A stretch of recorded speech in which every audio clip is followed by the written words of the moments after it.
Hello everyone! Hi! Welcome back sa akin channel. Lipstick na mag-vlog here. So, ngayong araw guys is samahan nyo ako dito sa ating gulay. So, ito yung ating lulutuin ngayong araw. So, ayan ako, may dala-dala ako lagayan ng dahon ng alokbati. Dahil magugulay tayo. So, ang gagawin natin, ayoko man na yung ating snake plant, yun. So, ay ito yung alagbati namin na nasa gilid lang ng kusina. So, ayan, sobrang niya, malabong, ang dami-dami na ng dahon. Pinipili ko lang yung yung dahon na bata. Oo. Ayan. So, nanguha dahon dahil kailangan nating maggulay dahil meron tayong pinapadede. Oo, pag nagbe-breastfeeding kasi ako guys, kaya kailangan ko ng may sabaw lala kay baby dahil yung baby ko ngayon is ayaw na niyang hindi siya masyadong mahilig sa sa formula. Oo. So, ayan, panay ang isa-isa ko ng dahon. Ayan, so ito yung ating mga nakuha. Ayan. So, tapos dahil marami pa tayong kukunin.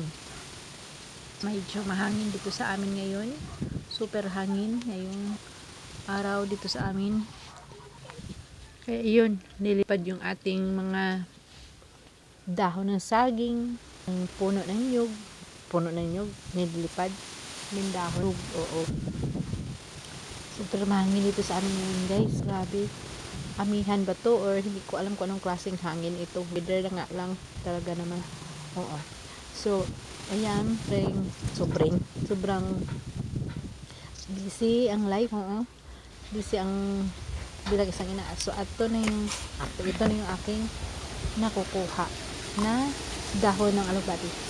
So, ang gagawin ko ito is mag-prepare muna ako ng yung sa kusina dahil ang kusina is medyo may saging pala ako. Ayan.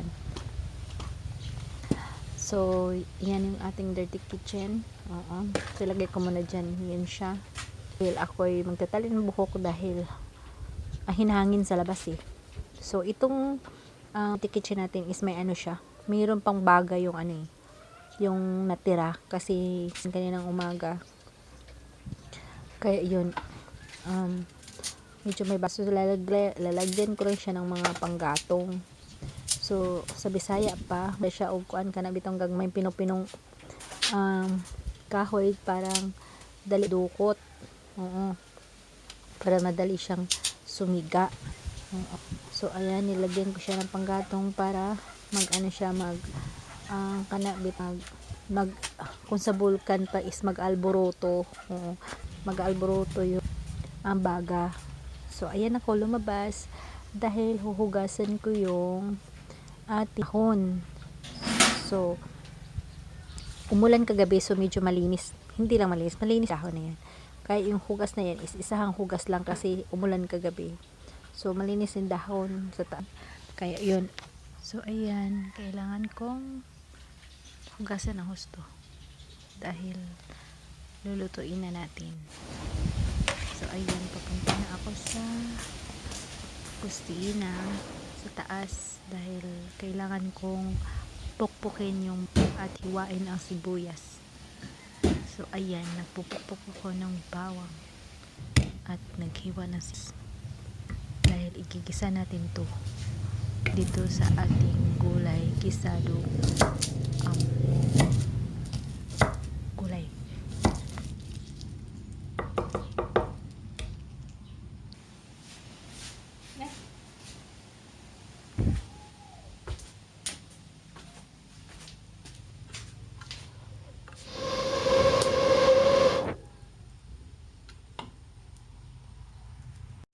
So, hugasan ko muna yung kawali guys dahil hindi nahugasan.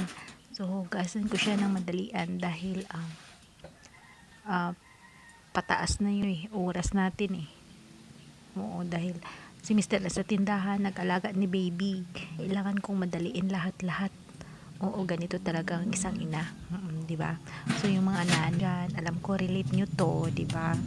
So, ayan, tapos ko nang hugasan yung kawali. So, ayan na tayo.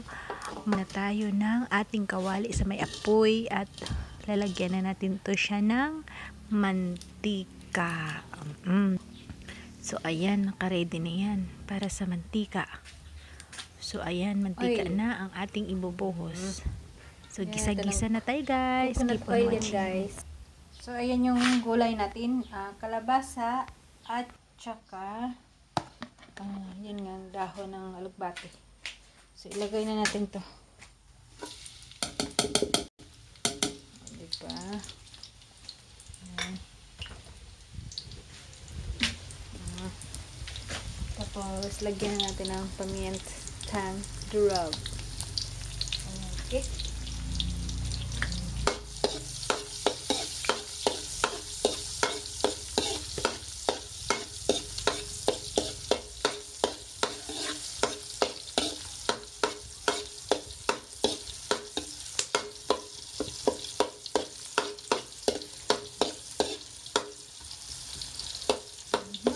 Antay natin mag-brown ng konti.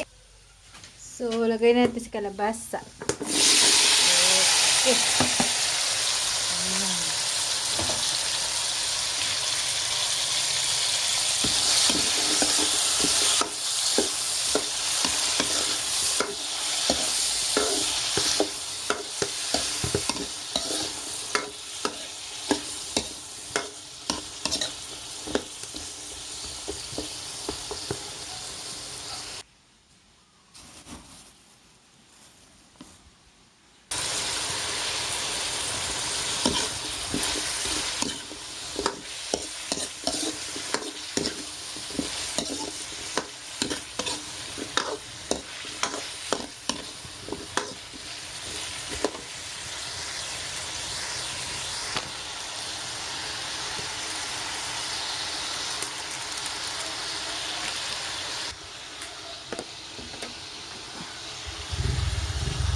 So, yan siya ng water, guys. Itong water na to is malinis yan siya dahil kumulo na yan siya.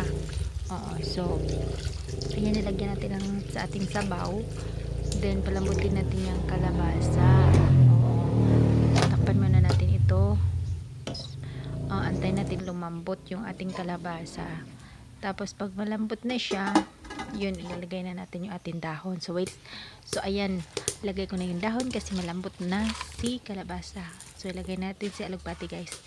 So, ayan. Kunting kulo na lang at malapit na tayong kakain. Diba? So, ayan. Halo-halo konti. In 2 minutes, ready na ang ating gulay. So, ang guys, ang kalabasa, pampalinaw. Tapos, yung sabaw, pampagatas. At yung ating alukbati is pampatanggal ng stress. Oo. So, ayun. So, salamat sa inyong panonood, guys. Titikman ko na yan at yan. So, thank you ulit. Bye-bye.